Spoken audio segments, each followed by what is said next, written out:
Pero ang problema, madalang pa lamang daw ang dating ng mga namimili. Kahit humigit kumulang 1 linggo na lang mula ngayon, ay undas na.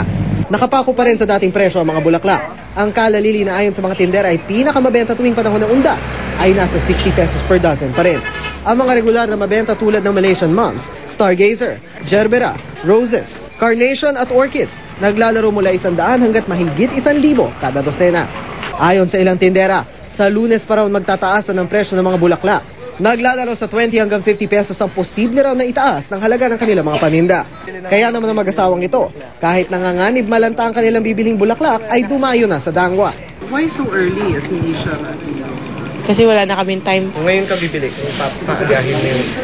Kasi ang alam ko meron niyang paso at saka meron siyang parang foam na nilalagyan mo lang ng tubig. Ayon sa mga tindera ng bulaklak, mas mainam pa rin daw na bumili ng bulaklak 2 hanggang 3 araw bago mag-undas para mas lalo itong tumagal. Para sa mga mamimiling gustong makatipid, payo ng ilang tindera, gupitin ang tangkay at ibabad sa tubig na may bleach o asukal para tumingkad ang kulay nito at hindi ito agad malanta.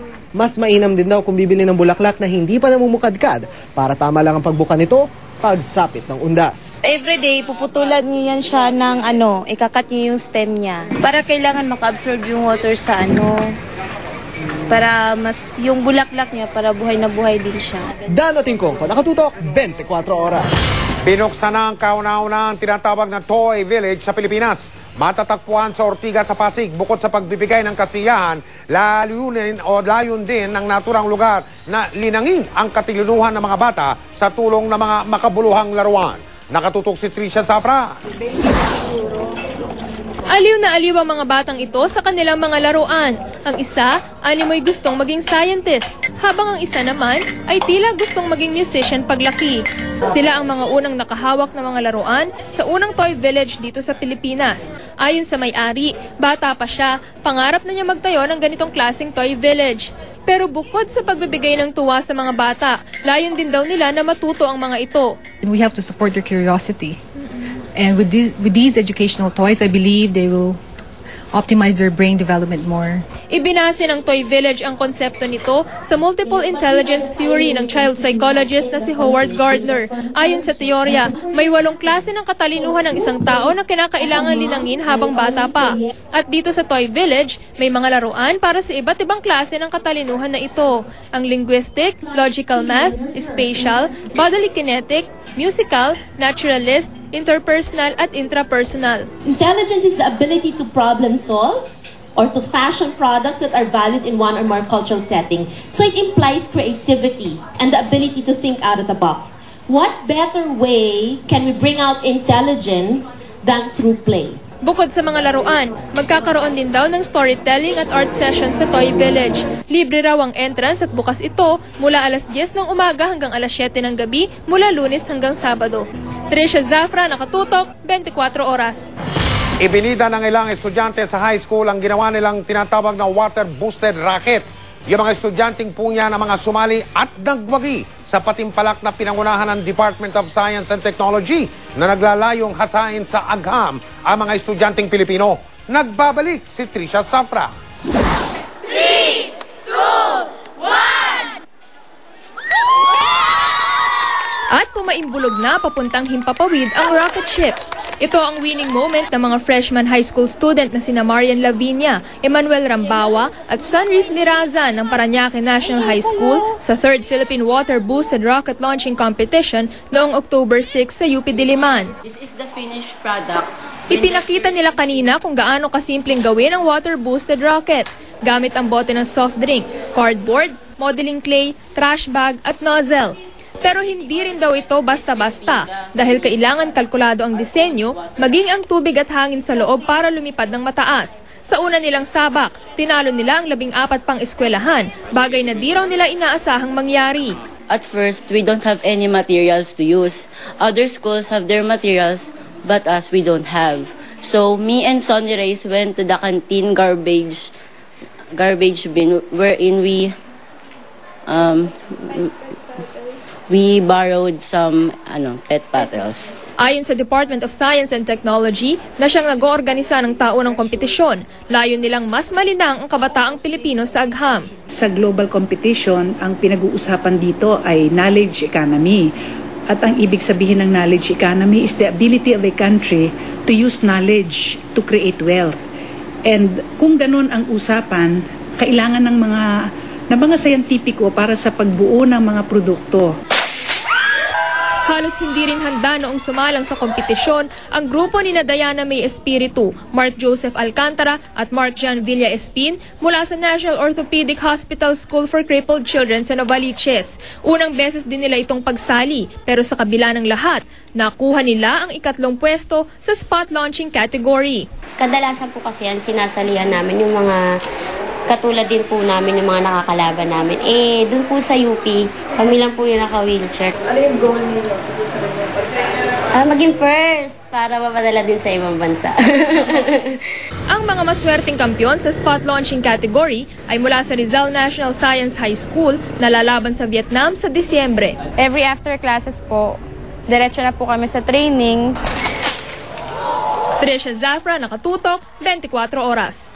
Sa Martes ng gabi po, inaasahang darating sa bansa ang umano'y utak ng tinaguriang fertilizer fund scam, si dating Agriculture Undersecretary Jocelyn Jokjok Bolante. At dahil marami pa raw tanong na dapat bigyan linaw, pinag-aaralan na ng Senado kung bubuksan uli ang investigasyon sa naturang kontrobersya. Nakatutok si Maki Pulido. 40 oras ang ginugol ng Senate Committee on Agriculture and Food sa pamumuno ni dating Senador June Magsaysay sa investigasyon ng umano'y fertilizer fund scam. At kahit pinagtaguan daw sila ng mga opisyal ng Department of Agriculture, lumabas pa rin daw sa investigasyon ng Senado na si Jokjok Bolante ang di umano'y utak para magamit sa 2004 elections ang halos 1 bilyong pisong para sanay sa mga magsasaka. The funds were diverted for political purposes. Dahil ang harvest, ang planting season, mga October, November, planting rice, no? Pero nirelease naman yung fondo February, March. The release of funds were during the campaign season. Matagal iniwasan ni Bolante ang mga katanungan tungkol sa fertilizer fund scam. Matapos pumutok ang umano'y scam noong 2004, umalis si Bolante ng Pilipinas patungong Amerika. Nang i-cancel ng US government ang kanyang visa, humingi siya ng asylum para di mapadeport. Dinetene siya sa Amerika habang dinidinig ang kanyang apela. Pero sa Martes alas 11 ng gabi, ang inaasahang balik ni Bolante sa Pilipinas, lula ng Northwest Airlines dahil i-deport na siya ng Amerika. Kung ako ang nasa parte ng Malacanang at ako'y may tinatago, unang-una, matataranta talaga ako. Kasi napaka-crucial nung link ni Jokjok Bolante dun sa anomalya. Bakit po mag-uwari ang Malacanang sa pag-uwi ni Mr. Bolante? Mr. Bolante has so many unanswered questions na siya rin ang makakasagot. So there's no relationship between Mr. Bolante and the palace. Tila malayang mamamayan din si Bolante pag uwi nito ng bansa. Paso na raw ang warrant of arrest na inisyu ng Senado ayon sa abogado ni Bolante. Pero kinukontra ito ng mga senador. Since the Senate hearings have been concluded, the warrant of arrest issued by them, assuming it were legal, have been rendered moot and academic. Dismayado si dating Senador Magsaysay kung bakit kasi hanggang sa ngayon ay hindi pa sinasampahan ng kaso si Bolante. Maliban sa Senate Committee report, meron pa nga raw special audit ang COA. Pero sabi ng Ombudsman, maliban sa may prosesong kailangang sundin, kailangan talaga nila ng panahon dahil buong bansa ang kanilang iniimbestigahan. Meron din kaming mga prosesong sinusunod. Hindi naman porke natapos ang investigasyon sa labas ng aming opisina na ginawa ng ibang grupo, ay yun na agad ang aming susundin. Sabi ni Senate President Manny Villar, pag-uusapan pa ng Senado kung itutuloy pa ang pagdinig tungkol sa fertilizer scam. Naniniguro naman si Senador Mar Rojas. Para matiyak daw na hindi muling makapuslit si Bolante, hiningi niyang magka-hold departure order laban dito. Maki Pulido, Nakatutok, 24 Oras. Sa gitna ng bad news, nariyan ang good news. Magandang balita, siyempre mga kapuso, nanalo po ang isang magsasakang Pilipino sa una niyang pagsabak sa International Marathon. Ayon kay Pepito de Apera, malaking tulong ang sa kanyang tagumpay ang araw-araw niyang trabaho sa bukid. Nakatutok si Lar Santiago. Naging laman ng mga dyaryo sa Guam nitong weekend ang isang 38 years old na Pilipinong magsasaka makaraang manalo sa idinao sa 20K Marathon. Ito ang unang pagsabak ni Pepito de Apera sa marathon sa labas ng Pilipinas at hindi raw niya akalain na siya ang magiging kampyon. Nakita siya ng Guam Visitors Bureau sa isang lokal na kompetisyon sa Pilipinas at kinuha siya para maging kinatuwa ng bansa sa Coco Road Race, ang taunang marathon sa Guam na sinasalihan ng mga tao mula sa iba't ibang bansa. Pero hindi naman ako nagkukumpiyansang maigit dahil international naman, mas marami pa rin malalakas.